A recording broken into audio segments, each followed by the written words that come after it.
तो आइए शुरुआत करते हैं। छत्तीसगढ़ में लगातार कोरोना का कहर जारी है। प्रदेश में लगातार आंकड़े बढ़ रहे हैं। अगर बात करें बीते 24 घंटे की तो 15,625 नए मरीज सामने आए हैं। 24 घंटे में 15,830 मरीज स्वस्थ भी हुए हैं।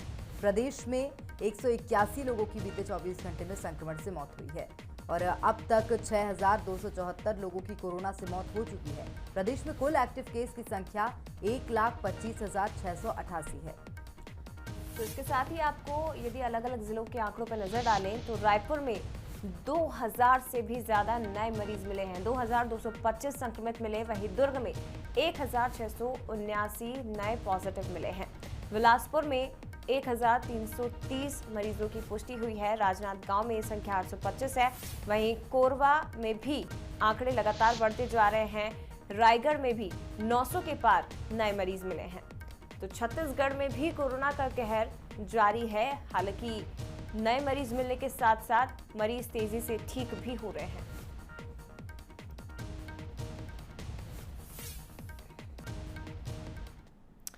और इधर मुंगेली में बढ़ते कोरोना संक्रमण को देखते हुए 5 दिन का लॉकडाउन और बढ़ा दिया गया है। बढ़ते कोरोना संक्रमण को देखते हुए प्रशासन ने यह फैसला लिया और अब 26 अप्रैल तक मुंगेली जिला लॉकडाउन में रहेगा। 14 से 21 अप्रैल तक लॉकडाउन था, लेकिन अब इसे बढ़ा दिया गया है। 26 अप्रैल तक जिले को लॉकडाउन कर दिया गया।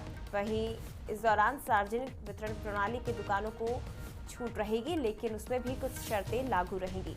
जिला कलेक्टर PS एल्मा ने इस संबंध में आदेश जारी कर दिए हैं। लॉकडाउन रहेगा, लेकिन जरूरी जो सामान है उसमें छूट रहेगी। जरूरी सुविधाओं में छूट दी जाएगी।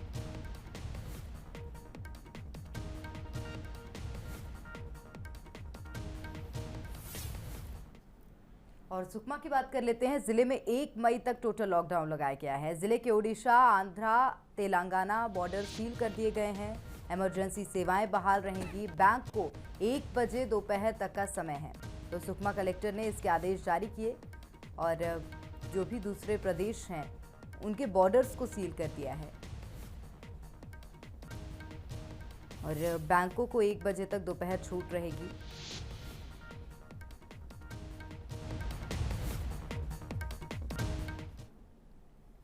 और इधर दुर्ग की यदि बात करें तो जरूरी कामों के लिए दुर्ग में आज से बैंक खुलेंगे। व्यापारी वर्ग और सरकारी विभागों के लिए बैंक खोले जाएंगे।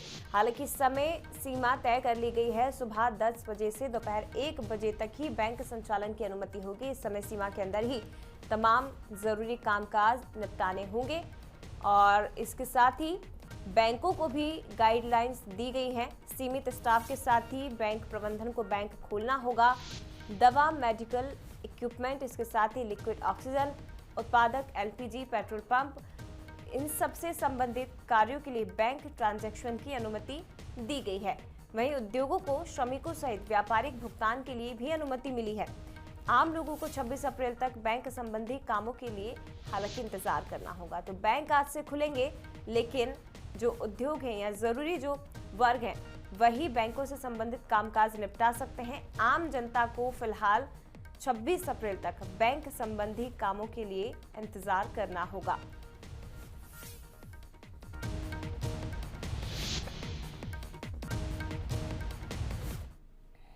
और अगली बड़ी खबर रायपुर से मिल रही है। छत्तीसगढ़ में ऑक्सीजन के औद्योगिक प्रयोग पर प्रतिबंध लगा दिया गया है। सरकार ने इसके आदेश जारी किए हैं। 22 अप्रैल के बाद ऑक्सीजन पर औद्योगिक प्रयोग पर प्रतिबंध रहेगा। 9 आवश्यक श्रेणी के उद्योगों को छोड़कर बाकी पर प्रतिबंध लगाया गया है। तो 22 अप्रैल के बाद ऑक्सीजन पर औद्योगिक प्रयोग जो किया जाता था उस पर प्रतिबंध लगा दिया गया है। तो छत्तीसगढ़ सरकार ने आदेश जारी कर दिए हैं। ऑक्सीजन के औद्योगिक प्रयोग पर सरकार ने प्रतिबंध लगा दिया। 22 अप्रैल के बाद ऑक्सीजन के औद्योगिक प्रयोग पर प्रतिबंध रहेगा। ये फैसला सरकार की तरफ से लिया गया है। तो छत्तीसगढ़ में कोरोना संकट के बीच मुख्यमंत्री भूपेश बघेल सभी जिलों की समीक्षा बैठक कर रहे हैं और इसी कड़ी में उन्होंने बस्तर संभाग के सभी 7 जिलों की समीक्षा बैठक की। बैठक में स्वास्थ्य मंत्री टीएस सिंहदेव समेत सभी जिलों के कलेक्टर, SP और आला अधिकारी मौजूद रहे। बैठक के दौरान सीएम ने सभी जिलों में संक्रमण की स्थिति की जानकारी ली और इसके बाद स्वास्थ्य मंत्री टीएस सिंहदेव ने जानकारी दी कि बस्तर में कोरोना के मामलों में बढ़ोतरी हुई है। इसे रोकने के लिए सभी जरूरी उपायों पर बैठक में चर्चा की गई। बेड, ऑक्सीजन, वेंटिलेटर समेत अन्य संसाधनों को बढ़ाने पर भी बातचीत की गई है। लॉकडाउन शब्द इतना विवादित हो गया कि ऐसा लगने लगा कि गलत चीज है, लॉकडाउन होनी नहीं चाहिए। और उस परिस्थिति में आपने उसके शब्द को बदल के यूज किया, कंटेनमेंट। आपने कहा लॉकडाउन नहीं, कंटेनमेंट जोन। आपने कहा लॉकडाउन नहीं, कर्फ्यू। है वही चीज कि लोगों का आने जाने में नियंत्रण रखना पड़ेगा, उसको रोकना पड़ेगा। अगर स्वच्छंद लोगों को हम घूमने देंगे तो संक्रमण को फैलने में कोई नहीं रोक सकता, और खास करके जब संक्रमण तेजी से आगे की तरफ बढ़ रहा है। और मुख्यमंत्री भूपेश बघेल ने भी जिस तरह से आंकड़े बढ़ रहे हैं समीक्षा बैठक ली। राज्य में उपार्जित धान के निराकरण और कस्टम मिलिंग के लिए भी ये समीक्षा बैठक आयोजित की गई थी। तो समितियों में बाकी धान का त्वरित निराकरण हो, मुख्यमंत्री ने ये साफ निर्देश दिए हैं।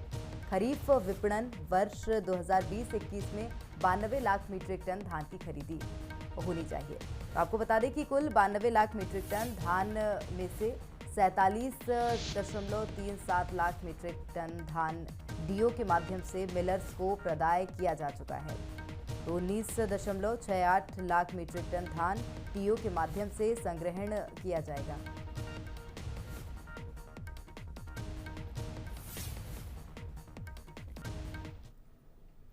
और छत्तीसगढ़ में वैक्सीन पर एक बार फिर घमासान शुरू हो चुका है। केंद्र ने 18 साल से ऊपर के लोगों को वैक्सीन लगाने की मंजूरी दी, लेकिन राज्य को इस शर्त पर आपत्ति है। देखिए रिपोर्ट। केंद्र सरकार ने छत्तीसगढ़ सरकार की मांग पर मुहर लगा दी। केंद्र ने 18 साल से ऊपर के लोगों के वैक्सीनेशन के निर्देश दिए हैं। देश में 1 मई से 18 साल से ऊपर के सभी लोग कोरोना वैक्सीन लगवा सकेंगे। अब राज्य सरकारें भी सीधे वैक्सीन बनाने वाली कंपनियों से वैक्सीन खरीद सकेंगी। हालांकि अब तक की जानकारी के मुताबिक 18 साल से 44 साल वालों को वैक्सीन मुफ्त नहीं लगेगी, जिसके बाद दिल्ली से लेकर छत्तीसगढ़ तक कांग्रेस ने मोर्चा खोल दिया है। स्वास्थ्य मंत्री टीएस सिंहदेव ने केंद्र सरकार पर निशाना साधते हुए कहा कि अगर केंद्र सरकार राज्यों को वैक्सीन खरीदने के लिए कह रही है तो पैसा भी केंद्र सरकार ही दे रहा है। दुरुस्त है, ये घोषणा तो पहले ही कर देनी थी। जब ये मांग आ रही थी तो ये तारीख दे देना था।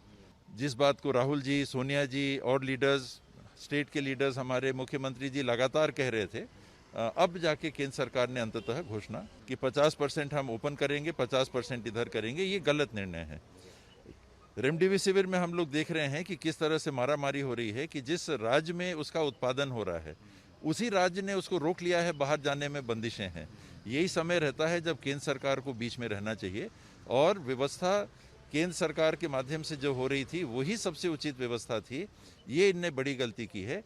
कम से कम इन 2 वैक्सीनों को लेके, और बाहर से आने वाली वैक्सीन थी उनको मार्केट में अगर छोड़ देते या राज्यों को बोल देते कि नहीं, कोविशील्ड और कोवैक्सीन के अलावा आपको मार्केट में अगर कहीं मिलती है तो आप खरीद सकते हैं, तो बात समझ में आती। इस मामले में बीजेपी ने राज्य सरकार पर फिर पलटवार किया है। सांसद संतोष पांडे ने राज्य सरकार पर गैर जिम्मेदाराना रवैया अपनाने का आरोप लगाया। बीजेपी सांसद ने कहा कि शराब पर कोरोना सेस लगाकर राज्य सरकार ने 400 करोड़ इकट्ठा किए और डीएमएफ फंड का इस्तेमाल कांग्रेस सरकार कब करेगी? क्या सरकार सारे वादे केंद्र के भरोसे ही करती रहेगी? आसाम के लोगों को ऐशो आराम यहाँ बुला करके कराया जा सकता है। यहाँ सब प्रकार के खर्चे किए जा सकते हैं। मैं पूछना चाहता हूं कि जो 400 करोड़ रुपया सेस लिया गया है, कोरोना सेस, और उसका इस्तेमाल कब होगा? डीएमएफ फंड का इस्तेमाल क्या कर रहे हैं माननीय मुख्यमंत्री जी बताएंगे? केंद्र ने 45 से ऊपर वालों के वैक्सीन फ्री में दिए, कुछ जिम्मेदारी सरकार भी उठाएगी क्या? महामारी और वैक्सीनेशन को लेकर केंद्र और राज्य में सियासत लगातार होती रही है। कभी कोवैक्सीन के 3rd ट्रायल को लेकर, तो कभी 45 साल से नीचे के लोगों को वैक्सीन लगाने की मंजूरी देने को लेकर, और कभी राज्य में वैक्सीनेशन की रफ्तार को लेकर। 18 साल से ऊपर के लोगों को वैक्सीन लगाने के मुद्दे पर एक बार फिर राज्य सरकार ने फ्री वैक्सीन का मुद्दा उछाल दिया है। आगे ये विवाद कहां जाकर थमेगा, कहना मुश्किल है। अभिषेक शुक्ल, बंसल न्यूज, रायपुर। बिलासपुर में कोरोना का असर तेजी से दिख रहा है। इसकी चपेट में आए लोग सीधे वेंटिलेटर और ऑक्सीजन सपोर्ट में जा रहे हैं। स्थिति ये है कि अस्पताल में भी अब मरीजों को एडमिट करने की जगह तक नहीं बची है। हालात ये हैं कि सिम्स और जिला हॉस्पिटल के टेस्टिंग सेंटरों और वेटिंग रूम में ही कोरोना से गंभीर मरीजों का इलाज करने के लिए डॉक्टर मजबूर हैं। देखिए एक रिपोर्ट।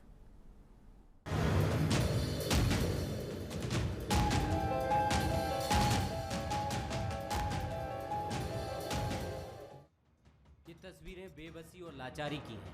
बेड के इंतजार में ओपीडी में ही इलाज करा रहे मरीजों की है। कोरोना की वजह से बने भयावह हालात इन तस्वीरों में देखे जा सकते हैं। बिलासपुर के सिम्स अस्पताल के कोविड सेंटर की ओपीडी में जैसे मरीजों का सैलाब उमड़ रहा है। बेड भरे हुए हैं, लिहाजा मजबूरी में कुर्सियों पर ही मरीजों को ऑक्सीजन लगाई जा रही है। परिजन भी जान जोखिम में डालकर मरीज को अस्पताल में भर्ती कराने की आस में खड़े हैं, लेकिन हालात ना तो मरीजों के हाथ में हैं और ना ही डॉक्टर्स मदद कर पा रहे हैं। सीसीटीवी कैमरा भी दिखा दिया कि मेरे यहाँ पे सारे बेड्स फुल हैं। मेरे यहाँ पे 18-20 लोगों का टेलीफोनिकली अभी आपने देखा कंटिन्यूएशन में फ़ोन आके मैंने वेटिंग में बिठा के रखा है। ओपीडी में आपने देख लिया इतने सारे पेशेंट्स बेड्स पे हमने ऑक्सीजन पे रख रखे हैं। तो जैसे जैसे हमारे बेड्स खाली होते हैं, पेशेंट डिस्चार्ज होता है या अन्य कारण से हमारा बेड खाली होता है, तो डेफिनेटली हम प्रायोरिटी बेसिस पे जो पहले आए थे उनको हम बेड्स देते जाते हैं। हालात ये बन चुके हैं कि ना तो रुपया काम आ रहा है और ना ही रुतबा काम आ रहा है। हालांकि प्रशासन हालात सामान्य करने की कोशिशों में जुटा है। जिला अस्पताल के कोविड सेंटर में 50 बेड बढ़ाने की तैयारी भी लगभग पूरी हो चुकी है। कोविड केयर सेंटर अभी हमारा 100 बेडेड है और हम लोग उसको 50 बेड्स और ऑक्सीजनेटेड बढ़ाने का प्रयास कर रहे थे। सामग्री हमारे पास में सब आ चुकी है। उसका निरीक्षण आज मेरे द्वारा किया गया है। जल्द से जल्द उसको स्टार्ट करने में जो अंतिम चरण की व्यवस्थाएं हैं उनको कितना समय लगेगा और जो संबंधित अधिकारियों को निर्देश देने थे वो दे दिए हैं। कल से वो 50 अतिरिक्त बेड हमारे ज़िला अस्पताल में उनका संचालन स्टार्ट हो जाएगा और इलाज करने में हमें उसमें मदद प्राप्त होगी। तस्वीरें भयावह मंजर की गवाही दे रही हैं। शायद अब ना कुछ कहने को बाकी है, ना ही समझने की कोई ज़रूरत है। बस अपील यही है कि मास्क, सैनिटाइज़र और सोशल डिस्टेंसिंग का पालन इतनी सख्ती से करें कि इन तस्वीरों को और भयावह होने से रोका जा सके। और ये जिम्मेदारी सरकार से ज़्यादा हमारी है। उमेश मोरे, बंसल न्यूज़, बिलासपुर। और इधर गरियाबंद में अब कोरोना संक्रमण की चपेट में कैदी भी आ रहे हैं। अब जेल में 4 कैदी कोरोना संक्रमित पाए गए। चारों कैदियों को कोविड अस्पताल में भर्ती किया गया है। संक्रमित मिलने के बाद जेल में हड़कंप मच गया। हालांकि जेल अधीक्षक ने ही चारों कैदियों के संक्रमण की चपेट में आने की पुष्टि की है, संक्रमित होने की पुष्टि की है। फिलहाल चारों को कोविड अस्पताल में भर्ती किया गया है, इलाज जारी है। लेकिन इन कैदियों के कोरोना संक्रमित पाए जाने के बाद उप जेल में हड़कंप मच गया और अब बाकी कैदियों का भी टेस्ट कराया जा रहा है।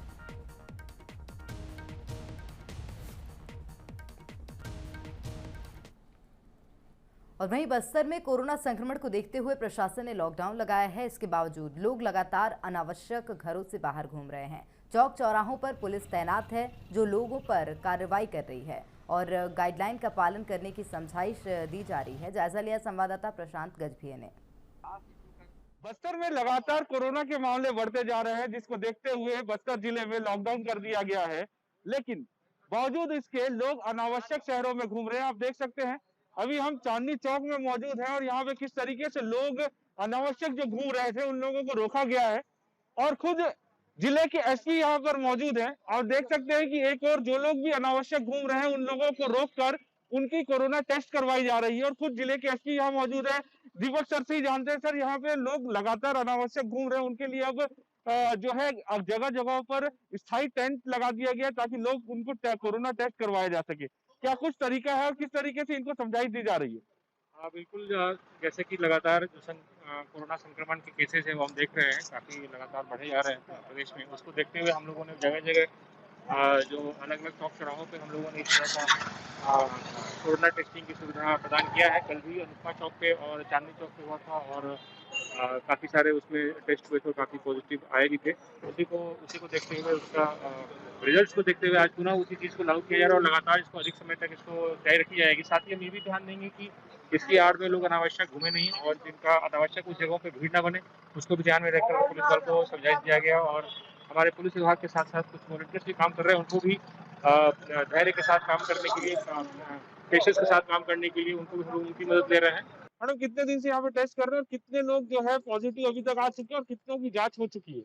आज का जी, आज यहाँ 10 बजे से कर रहे हैं। 50 लोग की हो चुकी है, 4 लोग पॉजिटिव आ चुके हैं। तो इससे पहले भी कल भी आप लोगों ने टेस्ट किया था, तो कितने लोगों का टेस्ट हुआ था और कितने पॉजिटिव आए थे? कल 110 लोगों का हुआ था, उसमें 15 पॉजिटिव आए।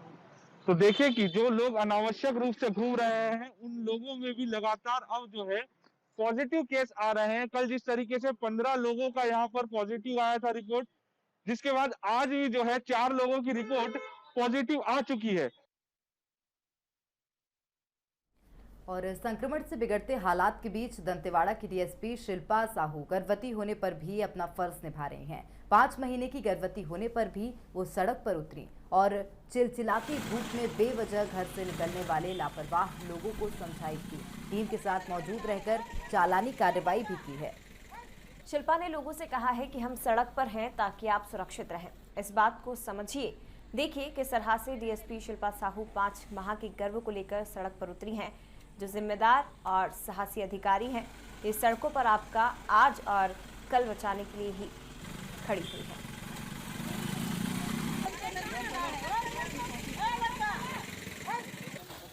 आज हमारे जिला दंतेवाड़ा में भी लॉकडाउन लगाया गया है और इस लॉकडाउन को सफल बनाने के लिए हमारे जिला पुलिस की जो टीम है वो हर जगह नाके पॉइंट पे तैनात है, ताकि लोगों को जो बिना किसी कार्य के बाहर घूम रहे हैं उनको रोका जा सके, उनको कोरोना से बचाया जा सके। लोगों को यही समझाने का प्रयास कर रहे हैं कि वो अनावश्यक घर से बाहर ना निकले। हम आपकी सुरक्षा के लिए यहाँ सड़क पर हैं और आप अपनी सुरक्षा के लिए घर में रहें। और कोरोना को लेकर पीएम मोदी ने देशवासियों को संबोधित किया और ये साफ कर दिया कि देश में लॉकडाउन नहीं लगाया जाएगा। प्रधानमंत्री नरेंद्र मोदी ने राज्यों से अपील करते हुए कहा कि राज्य लॉकडाउन को आखिरी विकल्प समझे। उन्होंने कहा कि जागरूकता के जरिए लॉकडाउन से बचा जा सकता है। छोटे छोटे कंटेनमेंट जोन बनाए जाए और उन पर फोकस रखा जाए। इसके साथ ही पीएम मोदी ने कोरोना वॉरियर्स की भी तारीफ की। एक बात, आज की स्थिति में हमें देश को लॉकडाउन से बचाना है। मैं राज्यों से भी अनुरोध करूंगा कि वो लॉकडाउन को अंतिम विकल्प के रूप में ही इस्तेमाल करें। लॉकडाउन से बचने की भरपूर कोशिश करनी है और माइक्रो कंटेनमेंट जोन पर ही ध्यान केंद्रित करना है। हम अपनी अर्थव्यवस्था की सेहत भी सुधारेंगे और देशवासियों की सेहत का भी ध्यान रखेंगे। इस बार कोरोना संकट में देश के अनेक हिस्से में ऑक्सीजन की डिमांड बहुत ज्यादा बढ़ी है। इस विषय पर तेजी से और पूरी संवेदनशीलता के साथ काम किया जा रहा है। केंद्र सरकार, राज्य सरकारें, प्राइवेट सेक्टर, सभी की पूरी कोशिश है कि हर जरूरतमंद को ऑक्सीजन मिले। ऑक्सीजन प्रोडक्शन और सप्लाई को बढ़ाने के लिए भी कई स्तरों पर उपाय किए जा रहे हैं। इसके साथ ही अस्पतालों में बेड की संख्या को बढ़ाने का भी काम तेजी से चल रहा है। कुछ शहरों में ज्यादा डिमांड को देखते हुए विशेष और विशाल कोविड हॉस्पिटल बनाए जा रहे हैं। सबसे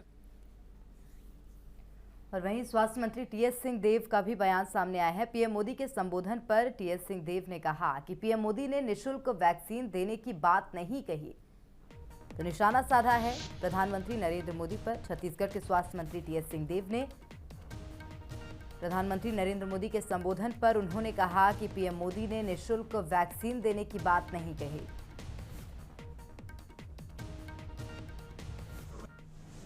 मैं तो एक्सपेक्ट कर रहा था कि प्रधानमंत्री जी ये घोषणा करेंगे कि देश के सभी नागरिकों के लिए निःशुल्क वैक्सीन उपलब्ध होगी, तो उसमें निराशा हुई।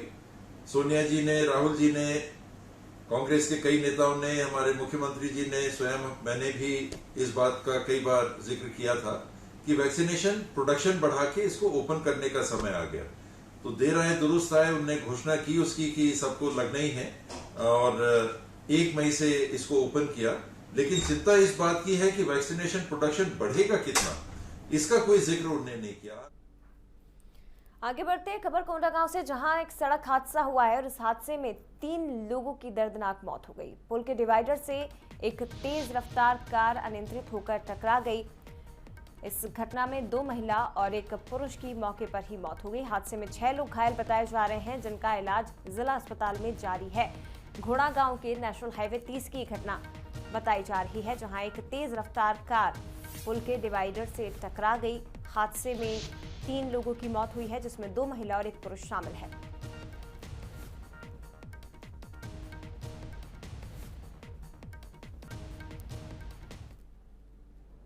और कांकेर की बात कर लेते हैं, जहां रिहायशी इलाके में भालुओं का झुंड नजर आया। पानी और खाने की तलाश में भालू भटक रहे हैं। नेशनल हाईवे 30 के उदयनगर का ये मामला बताया जा रहा है। रिहायशी इलाके में भालुओं का झुंड नजर आया है। निश्चित रूप से आम लोगों में भी और रहवासियों में भी वहां के भय व्याप्त होगा। हालांकि अब देखना होगा वन विभाग आगे किस तरह से कार्रवाई करता है। ऐसी पहले भी कई तस्वीरें सामने आ चुकी हैं। पानी और खाने की तलाश में भालू रिहायशी इलाके में भटक रहे हैं।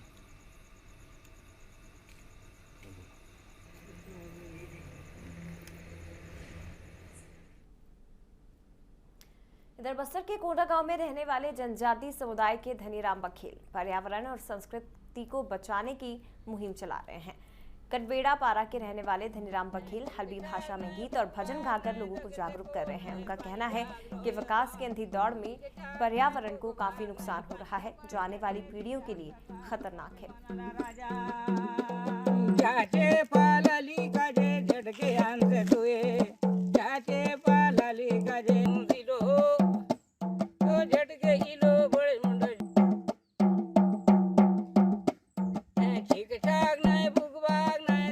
जंगल झाड़ी कैसे में उसको चाचर हो गया, इसीलिए मेरे को दुख लगता है।